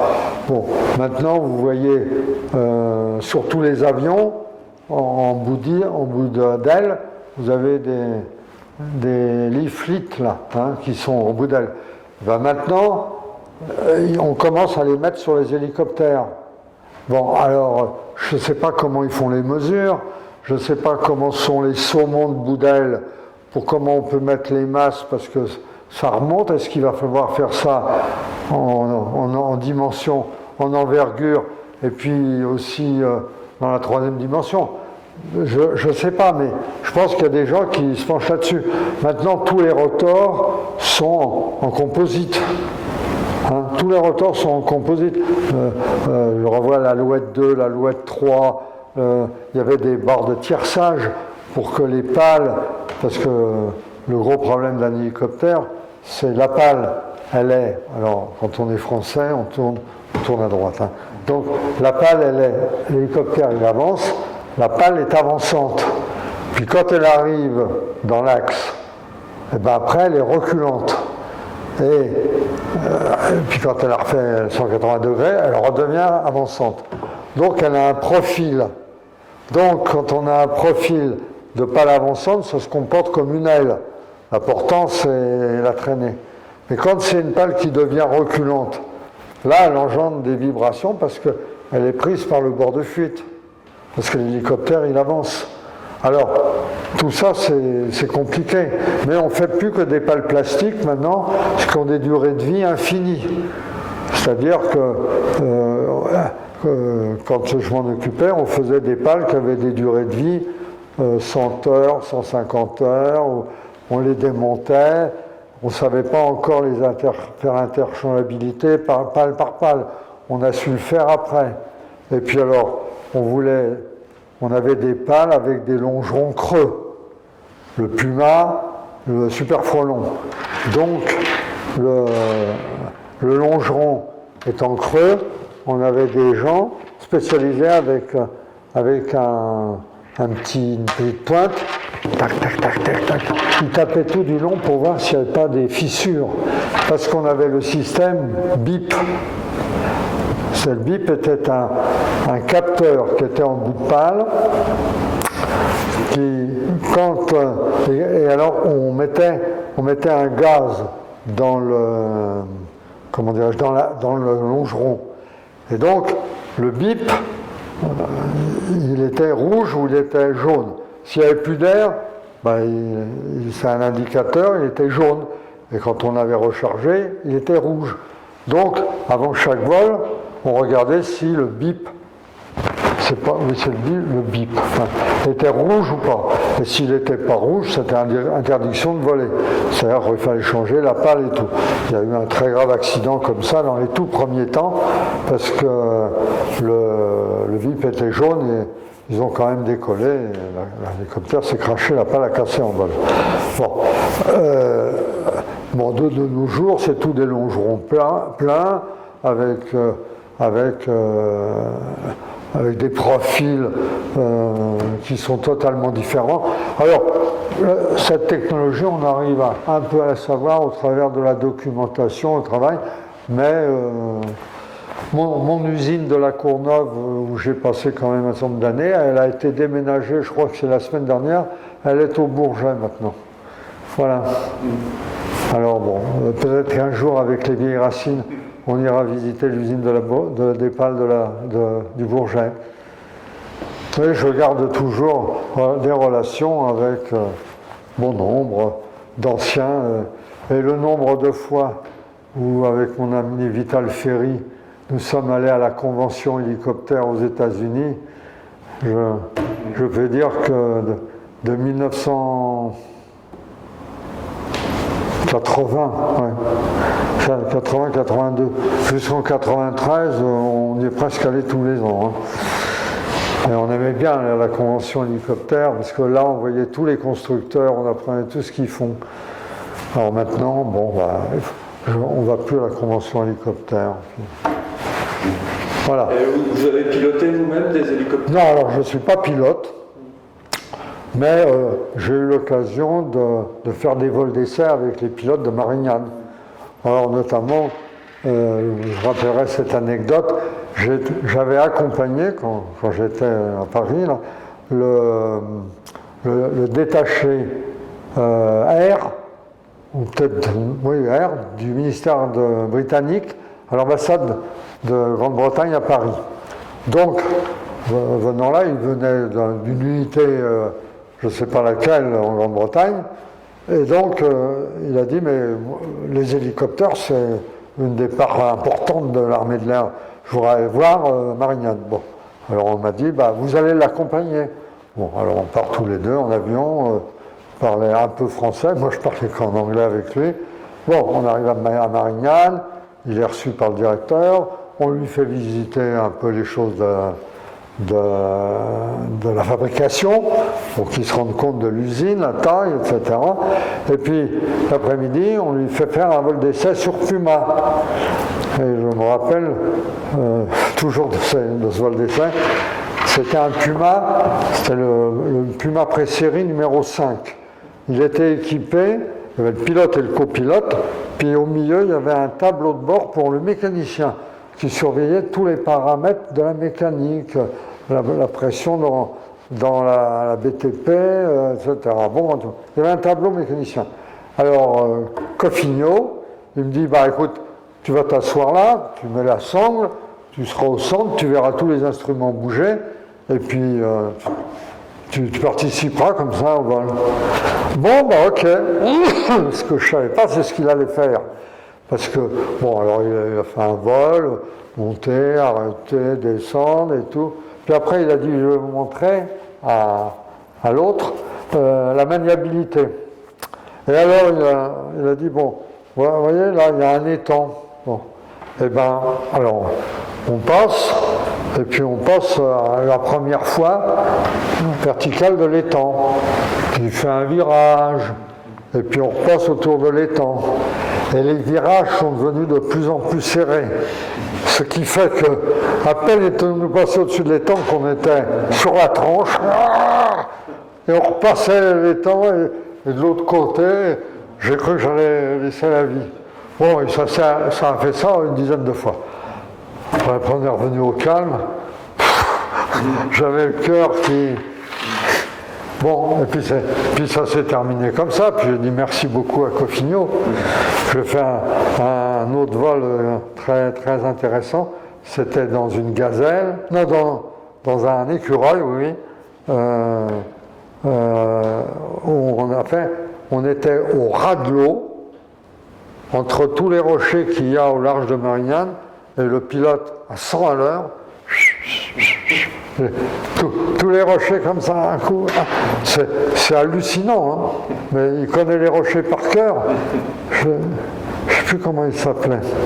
Bon, enfin bref, c'est mes expériences. Puis j'ai volé dans le Lynx, dans les premiers Lynx, et j'étais pas dans l'hélicoptère qui a fait les tonneaux. Parce qu'à l'époque, c'était interdit de faire de l'acrobatie. Et M. Legrand avait dit que le premier qui fait de l'acrobatie, il est mis à pied.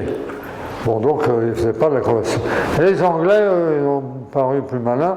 Avec le Lynx, ils ont voulu montrer que le Lynx, qui avait des pales rigides, des pales rigides, alors ils pouvaient faire des tonneaux.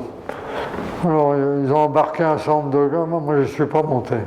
Et alors, ils prenaient de la vitesse. parce qu'on le voyait, hein. Et puis il déclenchait le tonneau.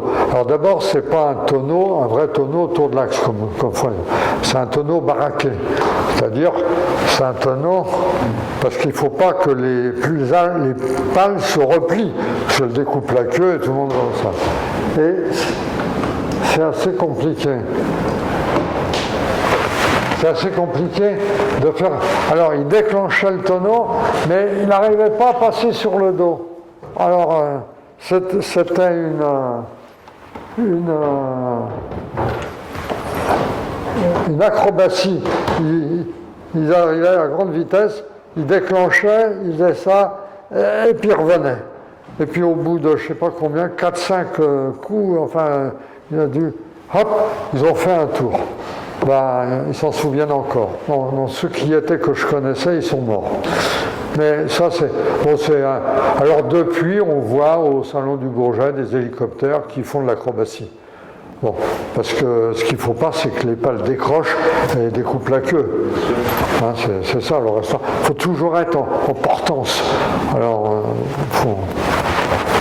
Et vous qui avez commencé alors un peu sur du matériel vraiment avionique, quoi. Par contre, vous n'avez jamais directement œuvré dans le domaine des avions. Alors, je n'ai jamais été dans le domaine des avions. À part les quelques avions qu'on avait à Agadir, à la 56S pour faire l'école, mais alors là, c'était des sacs de sable. On regardait, on formait les mécaniciens. Bon, et puis j'ai fait plusieurs allers-retours mais en sac de sable, dans un Ju 52. On ouvrait les hublots parce que c'était des fenêtres ouvrantes. On volait à 300 mètres pour ravitailler en produits frais Tindouf, Ein Bentili, Fort Trinquet. On leur amenait de la salade, des légumes, on leur amenait du poisson, on leur amenait, etc. À un moment, on a transporté un homme bleu qui voulait aller d'un point à un autre, alors on l'a transporté, c'était des vols non-navigation, il y avait des élèves navigateurs dans le Languedoc, parce qu'il y avait toutes les spécialités à Agadir. C'était l'école du personnel volant. Alors, il y avait les mécaniciens dont moi je m'occupais. On avait une vingtaine d'élèves qui préparaient leur BS de navigants. Il y avait des navigateurs, il y avait des radaristes, il y avait des contrôleurs. Alors le contrôleur, il faisait ça au sol pour contrôler. Puis à Agadir, il faisait chaud.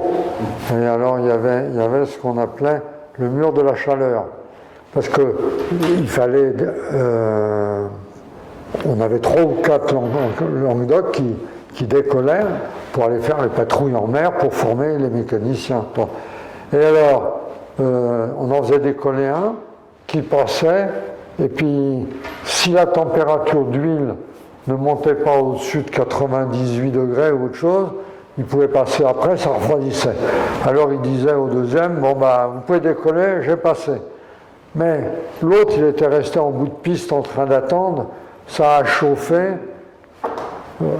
Quand on faisait sélection des magnétos, retour au parking, changer les jeux de bougies et repartir. Alors là, les mécanos, ils bossaient, changer les jeux de bougies en vitesse et tout pour repartir. Et il y avait 3 avions qui faisaient ça. Mais en hiver, ça allait, mais alors l'été, c'est des anecdotes comme ça que je me souviens de ma carrière sur les avions. Mais sinon, j'ai eu la chance de faire plusieurs Paris, New York en Concorde.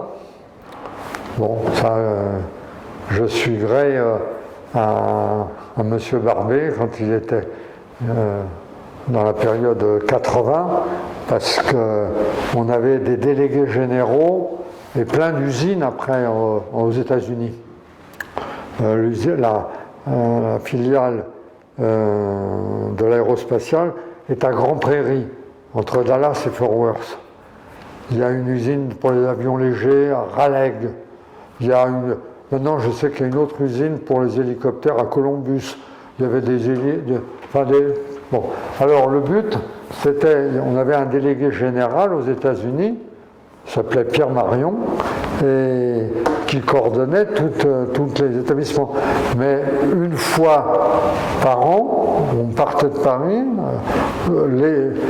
les liaisons par responsabilité, c'était les hélicoptères, celui pour les avions légers. Ah oui, j'avais oublié la Socata à Tarbes, les avions légers, celui qui allait pour les avions qu'on essayait de vendre là-bas et tout. Donc, pour gagner du temps, on allait au siège jusqu'à 10h. À 10h, il y avait une voiture qui nous emmenait à Roissy. À 11h moins 5, on montait dans le Concorde.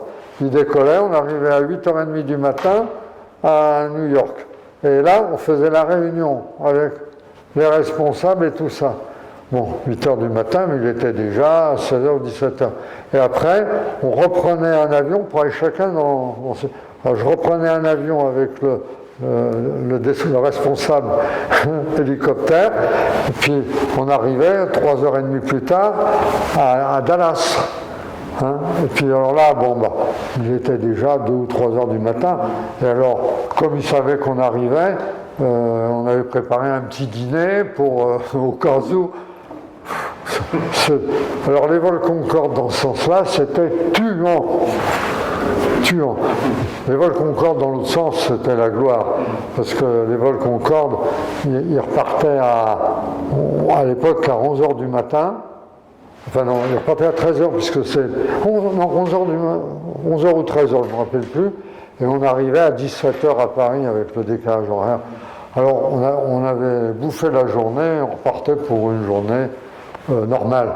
Tandis que dans l'autre sens, c'était physiquement difficile. Bon, si on s'est tout dit, comme il n'est pas loin de... Il est midi moins 5. Il est midi moins 5. Nous avons un jour où à midi, on va faire la minute de silence. Parce que dans la maison des arts et métiers, à midi, tout le monde va faire la maison du silence. La minute de silence.